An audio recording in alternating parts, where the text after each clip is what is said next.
লীগকে দল হিসেবে নিষিদ্ধ করা হয়নি, তাদের কার্যক্রম আপাতত স্থগিত রয়েছে, যে কোনো সময় আবার সচল হতে পারে। প্রধান উপদেষ্টার এই বক্তব্যের মধ্য দিয়ে কিন্তু ইতিমধ্যে বিচার বিশ্লেষণ শুরু হয়ে গিয়েছে। সেই সচল কি নির্বাচনের আগে হবে কিনা সে প্রশ্নও কিন্তু রাজনৈতিক অঙ্গনে ঘুরছে। আপনি বিষয়টিকে কিভাবে দেখছেন? আমি আমার কাছে বিষয়টা খুব আশ্চর্যজনক মনে হয়। আমি সবসময় মনে করেছি যে ডক্টর মোহাম্মদ ইউনূস একজন মেধাবী মানুষ, কৌশলী মানুষ। সারা দুনিয়ার বড় বড় যারা রাজনীতিবিদ রয়েছেন তাদের সকলের সঙ্গে তিনি দীর্ঘদিন ধরে চালচলন করছেন। ফলে আমরা সবাই তাকে যতটা সহজ সরল মনে করি বা রাজনীতি বুঝেন না এরকম মনে করি, ওনার এই বক্তব্যের মধ্যে দিয়ে মনে হচ্ছে যে তিনি রাজনীতিটা খুব ভালো করে বুঝে গেছেন। বাংলাদেশে যে চলমান অবস্থা চলছে রাজনীতিতে উইদাউট আওয়ামী লীগ, সেখানে উইদাউট আওয়ামী লীগের মধ্যে যে শূন্যতা, সেই শূন্যতার সুযোগ নিয়ে অন্যান্য রাজনৈতিক দলগুলো যেভাবে তার ঘাড়ের উপর চড়ে বসার চেষ্টা করছে, যেভাবে তাকে কাতুকুতু দেওয়ার চেষ্টা করছে, যেভাবে তাকে জিম্মি করার চেষ্টা করছে, এটা এই ভদ্রলোক কোনো অবস্থাতে স্বাভাবিকভাবে নিতে পারছেন না। উনি খুব ভালো করে জানেন যে যে সমস্ত মানুষ লম্ফ দিচ্ছে, ঝম্প দিচ্ছে, তারা যদি আওয়ামী লীগ আসুক বা না আসুক, বা আওয়ামী লীগের ভয় দেখানো হয়, এদের অনেকের অবস্থা স্বাভাবিক থাকবে না। এদের ল্যাঙ্গুয়েজ চেঞ্জ হয়ে যাবে, কথাবার্তা চেঞ্জ হয়ে যাবে। এবং এখন তারা যেভাবে ডক্টর মোহাম্মদ ইউনূসকে জিম্মি করার চেষ্টা করছে, তখন তারা সবাই গিয়ে অনেকেই তার কদম মোবারক স্পর্শ করে বলবেন, হুজুর মাফ চাই, আর অভিমান করবেন না, আপনার কথার অবাধ্য হব না। আপনি 5 বছর থাকেন, 10 বছর থাকেন, আল্লাহ আপনাকে হায়াতে তৈবা দান করুন, আপনি 50 বছর থাকেন। এখন আপনার বয়স 86 বছর, 50 বছর ক্ষমতায় থাকলে আপনার বয়স হবে 136 বছর। মানব জাতির ইতিহাসে কোনো শাসক 136 বছর বয়স পর্যন্ত ক্ষমতায় থাকেনি। আমরা আপনার জন্য দোয়া করব, জিকির করব, আজকার করব, বিশাল বিশাল যজ্ঞ অনুষ্ঠান করব। এবং যেভাবে ভারতের লোকজন আপনাকে বেইজ্জতি করছে, আপনাকে অসুর বানানোর চেষ্টা করছে দুর্গাপূজাতে, আমরা তার উল্টা বানাবো। আপনার জন্য আমরা সবাই বড় বড় মিলাদ করব, মাহফিল করব, কিয়াম করব, তসবি করব, তাহালিল করব, জিকির করে হু হা করব, যাতে আপনার হায়াতে তৈবা বেড়ে যায় এবং আপনি আরও 50 বছর আমাদের মধ্যে থাকবেন। এই যে বক্তব্যটা আদায় করা সম্ভব কেবলই মাত্র আওয়ামী লীগের ভয় দেখাইয়া সম্ভব, এর বাইরে অন্য কোনোভাবে সম্ভব নয়। এখন বাংলাদেশে এমন একটা অবস্থা হয়ে গেছে, মানুষের ভয় ভেঙে গেছে। আপনি দেখেন না, 4-5 জন লোক তারা যে কোনো একজন মিলিটারি কমান্ডারকে, ব্রিগেডিয়ারকে, মেজর জেনারেলকে ঘেরাও করে গালাগাল করতে পারছে। যে কোনো একজন লোক পুলিশকে, থানা ঘেরাও করতে পারছে, থানার ওসিকে গিয়ে গালাগাল করতে পারছে। তো এই যে মানুষের যে ভয় ভেঙে গেছে, কিছু না কিছু হলে এই চলো চলো চলো যমুনাতে চলো, কিছু হলিয়ে বলে যে আমাদের যে শক্তি, আমরা এখন ইচ্ছা করলে একটা ধাক্কা দিলে ডক্টর মোহাম্মদ ইউনূস থাকতে পারেন না। তো এই কথাগুলো তো আসলে ওনার ভালো লাগে না। এই জন্য উনি এই যে বক্তব্যটা দিয়েছেন, প্রথমত এটা কৌশলগত কারণে হলেও হতে পারে, 1। 2 নম্বরে যেটা হতে পারে সেটা হলো প্রকৃতির একটা বিধান রয়েছে। আপনার সঙ্গে যার বেশি ক্ষোভ থাকবে, ক্রোধ থাকবে, শত্রুতা থাকবে, সময়ের বিবর্তনে বাংলা সিনেমার মতো দেখবেন যে তার সাথে আপনার প্রেম হয়ে যাবে। দেখেন না, নায়িকার সাথে নায়কের খুব ধাক্কা লাগে, তারপর নায়িকা খুব গালাগালি করে, নায়কও খুব গালাগালি করে, এরপর একে অপর সাথে তেড়ে আসে যে মেরে ফেলবো, খেয়ে ফেলবো, এরপর হঠাৎ করে তাদের মধ্যে কি করে যেন প্রেম হয়ে যায়, প্রেমের পরে হঠাৎ গানের পরে বিয়ে থা সব কিছু হয়ে যায়। তো এরকম রাজনীতিতে একই অবস্থা। রাজনীতিতেও দেখবেন যে যে সমস্ত মানুষের সঙ্গে যাদের সবচেয়ে বেশি শত্রুতা থাকে, এরকম আমি 71 থেকে এই পর্যন্ত বলতে পারি, সবচেয়ে একটা সময় বঙ্গবন্ধুর সেই চামড়া দিয়ে ডুগডুগি বাজাতে চেয়েছেন মতিয়া চৌধুরী, অথচ সময়ের প্রয়োজনে সেই মতিয়া চৌধুরী আওয়ামী লীগের সবচেয়ে বিপদের সময় আওয়ামী লীগে অংশগ্রহণ করেছেন। যখন বঙ্গবন্ধুর একেবারে বাংলাদেশের সবচেয়েতে মানে কি বলবো, আকাশের সূর্যের মতো যার প্রভা রাজনীতিতে, ঠিক সেই সময়টাতে তার বিরুদ্ধে দাঁড়িয়ে স্বতন্ত্র নির্বাচন করেছেন সুরঞ্জিত সেনগুপ্ত। তো সেই সুরঞ্জিত সেনগুপ্ত আওয়ামী লীগ যোগদান করেছেন। হাসানুল হক ইনু, রাশেদ খান মেনন, মানে মেনন সাহেব এবং ইনু সাহেব, আপনি 70-এর দশক 60-এর দশক ছাড়া বুঝতে পারবেন না যে এই মানুষগুলো বাংলাদেশের প্রেক্ষাপটে কত বড় নেতা ছিলেন, পাহাড়ের মতো নেতা, এবং তাদের রাজনীতি ছিল বঙ্গবন্ধু বিরোধী রাজনীতি, আওয়ামী লীগ বিরোধী রাজনীতি। সেই মানুষগুলো দেখেন আওয়ামী লীগের কথা মতো, শেখ হাসিনার কথা মতো তারা হজ করে আসছে, উমরা করে আসছে, তো এই হলো অবস্থা। তো রাজনীতিতে শেষ বলে কোনো কথা নাই। তো সেই দিক থেকে যেহেতু ডক্টর মোহাম্মদ ইউনূসের দ্বারা শেখ হাসিনা ক্ষমতাচ্যুত হয়েছেন, ফলে আবার তার দ্বারা তিনি যে ক্ষমতায় বসবেন না এটা বলা যায় না, এবং এটাই হলো প্রকৃতির বিধান, এই জিনিসটা এমন হতে পারে। আর সর্বশেষ যেটা হলো যে ডক্টর মোহাম্মদ ইউনূস যদি দীর্ঘমেয়াদে ক্ষমতায় থাকতে চান, 5 বছর থাকতে চান, 10 বছর থাকতে চান বা 50 বছর থাকতে চান, তাহলে এই রাজনীতির ময়দানে এখানে যত বেশি সহিংসতা থাকবে, যত বেশি প্রতিযোগিতা থাকবে, যত বেশি একে অপরের সঙ্গে প্রতিযোগিতা থাকবে, থাকার পরে সব মানুষ তাকে শালিশ হিসেবে মানবে।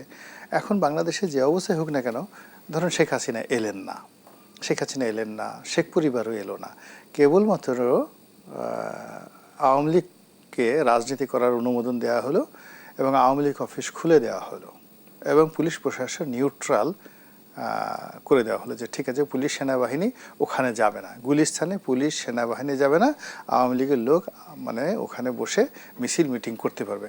আপনি একটু এই টেবিলে বসে আজকের দিনের বাস্তবতা চিন্তা করেন তো, যে এই তোরা রাজুতে আয়, এই পার্টি এখন গিয়ে এই তোরা বঙ্গবন্ধু অভিনেতা আয়, এটা কি সম্ভব? কিংবা বিএনপির লোক কি পল্টন থেকে দলে দলে গিয়ে ওখানে গিয়ে আওয়ামী লীগের অফিসে ওই আওয়ামী লীগের নেতাকর্মীদের ফিরানোর জন্য যাবে? আমার কাছে মনে হচ্ছে না। ফলে এই আপনি আমি যে জিনিসটা বুঝি, আমাদের সাথে অনেক অনেক বুদ্ধিমান বিশ্বনন্দিত একজন নোবেল লরিয়েট, তিনি তো এই বিষয়গুলো খুব ভালো করে বুঝেন। ফলে মানে সবে তো উনি কথাবার্তা বললেন, তো এই কথাবার্তা বলার পর এই কটাই আমার কাছে ব্যাখ্যা মনে হলো। এরপরে কিন্তু আওয়ামী লীগের নিষেধাজ্ঞা তুলতে আন্তর্জাতিক অঙ্গন থেকে কোনো চাপ আছে কি? না, এটা আন্তর্জাতিক অঙ্গন থেকে উনি তো চাপে কখনোই নত হবেন না ডক্টর মোহাম্মদ ইউনূস। বিকজ যারা চাপ দেয় তারা তো সব ওনার এক পক্ষ ডান পকেটে আর এক পক্ষ বাম পকেটে। আপনি চিন্তা করেন, উনি জাতিসংঘের মহাসচিব বাংলাদেশকে নিয়ে আসছেন, এনে তাকে পাঞ্জাবি পরিয়ে ছেড়েছেন, পাঞ্জাবি পরে রোজার মাসে তিনি তাকে সেখানে নিয়ে গেছেন। আবার দেখেন এই যে জাতিসংঘের অধিবেশনে গেছেন এবং মানে ওনার সঙ্গে জাতিসংঘের মহাসচিব হ্যান্ডশেক করতে গিয়ে যেভাবে হাসি দিয়েছেন, মনে হলো যে ওনার চোখে মুখে পূর্ণিমার হাসি। এবং দুই বন্ধু মানে দুজনের সাথে মনে হয় যেন একেবারে হংসমিথুন। তো এই যে ওনাকে চাপ দেবে কে? দেয়ার ইজ নো বডি, তাকে চাপ দেওয়ার মতো কিছু নাই। তার যেটা সমস্যা নরেন্দ্র মোদীর সাথে, ভারতের সাথে শুধু শেখ হাসিনার জন্য সমস্যা। আদারওয়াইজ তিনি যদি এখন বাংলাদেশে বলেন যে শাহবাজ শরীফ বা পাকিস্তানের প্রধান সেনাপতি এখন আমার সঙ্গে সকালবেলা মানে আমি নাস্তা করবো এদের সঙ্গে, তারা চলে আসবে বাংলাদেশে। উনি যদি এখন বলেন যে আমি আফগানিস্তানের এখন যারা ক্ষমতাধর লোকজন আছে আমি তাদের সাথে বসে চা খেতে চাই, তারা চলে আসবে না এখন। তো ওনাকে আমরা যত মনে করছি, আসলে ঘটনা তো তা না। উনি ওনার মতো চলছেন, উনি ওনার মতো 104 জন নিয়ে সেখানে গেছেন, মেয়েকে নিয়ে গেছেন, 2টো মেয়েকে নিয়ে গেছেন। উনি অসম্ভবকে মানে সম্ভব করা একজন মানুষ। তো কাজে আমরা যারা তাকে নিয়ে অবমূল্যায়ন করি, বিভিন্ন রকম প্রেডিকশন করি, তারপর শেষে ভয় দেখানোর চেষ্টা করি, আলটিমেটলি আমরা যে নিজেরা ভয় পাচ্ছি, আমাদের অন্তর যে থরথর করে কাঁপে, বিভিন্ন চিন্তাভাবনাগুলো থরথর করে কাঁপে, এই আমাদের ভয়টা আমরা আসলে এই ডক্টর মোহাম্মদ ইউনূসের মতো মানুষের উপর চাপিয়ে দিয়ে আমরা নিজেরা মূলত বাঁচার চেষ্টা করছি। অসংখ্য ধন্যবাদ জানাচ্ছি গোলাম বালরনি। জনাব মোস্তফা কামাল, আওয়ামী লীগ প্রসঙ্গে প্রধান উপদেষ্টার বক্তব্যের রাজনীতিতে প্রভাব কেমন? ধন্যবাদ আপনাকে। খুব টাটকা একটা বিষয় সামনে নিয়ে এসেছেন আপনি। মোটামুটি দিন পার হয়নি ওনার সাক্ষাৎকারটা আমাদের এখানে প্রকাশ করতেন। বিশ্লেষণ হচ্ছে দিনব্যাপী, যে আওয়ামী লীগ করে না অথবা অন্য দলও করে না সেও কিন্তু সেটা চোখ বুলাচ্ছে, নানান মতো করে একটা বিশ্লেষণ করছে। প্রশ্ন এখানে একটা প্রাসঙ্গিক আসে যে এই পর্যন্ত গত 1 বছরেরও বেশি সময় ধরে ডক্টর ইউনূস যেসব গুরুত্বপূর্ণ কথাগুলো বলেছেন প্রায় প্রত্যেকটাই বিদেশি গণমাধ্যমের সাথে। খেয়াল করে দেখুন, আমাদের দেশি গণমাধ্যমের প্রতি ওনার আগ্রহ কম, সেটা বারবারে প্রমাণিত। নির্বাচন প্রশ্নে এর আগে যতবার কথা বলেছেন, সংস্কার প্রশ্নে যত গুরুত্বপূর্ণ কথা বলেছেন, আওয়ামী লীগ প্রশ্নে বলেছেন, বেশিরভাগই হচ্ছে বিদেশি গণমাধ্যমের সাথে। তো এবারও যেই সাক্ষাৎকারটা ওনার প্রচার হয়েছে, আমি এটা পড়েছি, পুরোটা একাধিকবার পড়েছি, আরও কিছু কথা ওখানে আছে। তো প্রথম বিষয় হচ্ছে যে আওয়ামী লীগ এত প্রাসঙ্গিক হলো কেন ঠিক এই রকম সময়ে।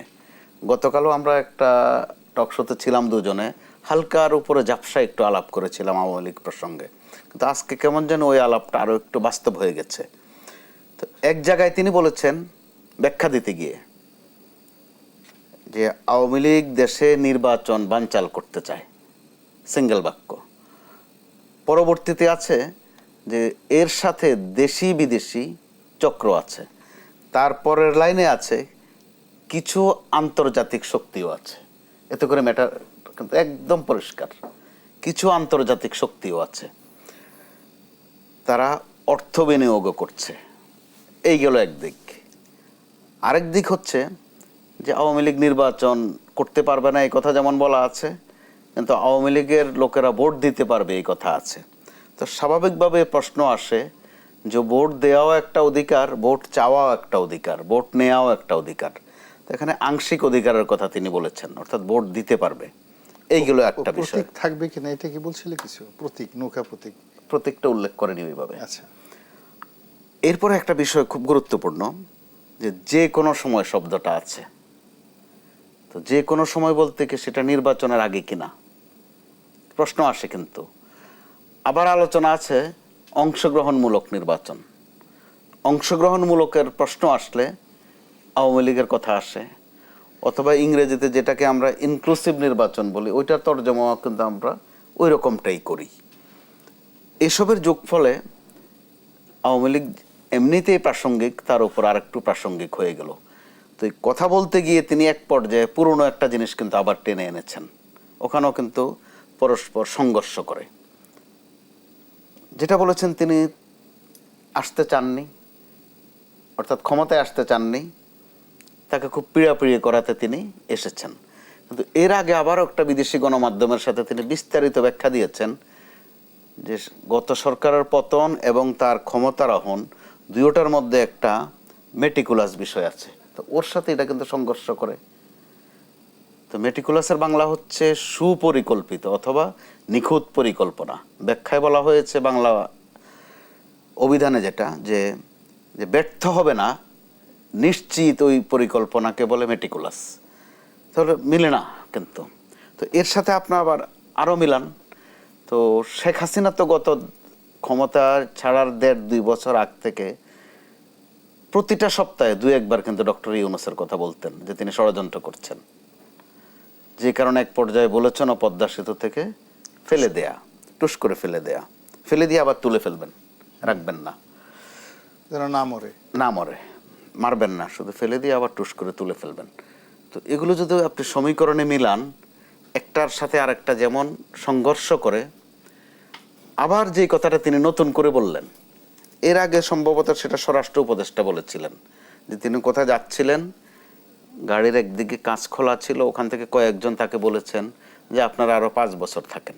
এবার প্রধান উপদেষ্টা তো বলেছে 5 বছর, 10 বছর, এমনকি 50 বছরের কথা বলেছে। এতে করে স্বরাষ্ট্র উপদেষ্টার ওই সময়ের বক্তব্যটারও কিন্তু ভ্যালু বেড়ে গেল। আমরা যারা সমালোচনা করেছি আমাদের নতুন করে ভাবতে হচ্ছে ওই বিষয়টা। তো এখন এরপর অপেক্ষার বিষয় আছে আমাদের, যে যেহেতু বিদেশি গণমাধ্যমের সাক্ষাৎকার, সেটার কোনো সংশোধন অথবা ব্যাখ্যা আমাদের কাছে নেই। প্রধান উপদেষ্টার তথ্যাবলী দেশে আমরা কিন্তু ওনার মাধ্যমে পাই না, গণমাধ্যম কর্মীরা, আমরা পাই ওনার প্রেস উইং এর মাধ্যমে।